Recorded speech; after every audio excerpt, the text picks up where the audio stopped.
खरे खरे डीजे पका मरिया हिलाब खरे खरे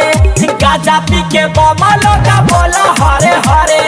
गाजा पी के बमा लोगा बोला हरे हरे सावन के बदरिया रिमा झिमा परे सावन के बदरिया हो रिमा झिमा परे गाजा पी के बमा लोगा बोला हरे हरे गाजा पी के बमा लोगा बोला हरे हरे गाजा पी के बोला हरे हरे मिक्स बाय मां गायत्री रिकॉर्डिंग स्टूडियो। लाले रंग गना जी गमछा लाले रंग पगरिया नाचते गावत चला भोला के नगरिया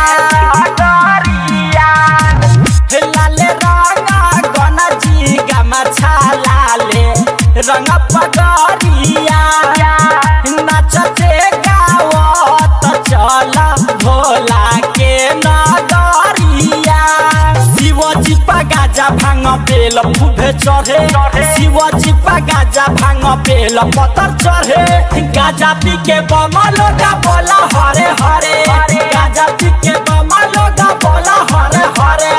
गाजा पी के बमा लोगा बोला हरे हरे इब्राहिमपुर गाजा पी के बमा लोगा बोला हरे हरे मुना थर से जलवा भर के चलल जाई मारिया विवेक बम हो दुलही न मांगी हना करिया बोल बम ए हो मुना थर से जलवा भर के चलल जाई मारिया भैया किसान दाना दुलहिन मांगी हना करिया प्रेमी मितलेश गाना बाजे घरे घरे प्रेमी मितलेश गाना बाजे घरे घरे गाजा पी के बमा लोगा बोला हरे हरे गाजा पी के बमा लोगा बोला हरे हरे सावन के बदरिया रिमा झिमा परे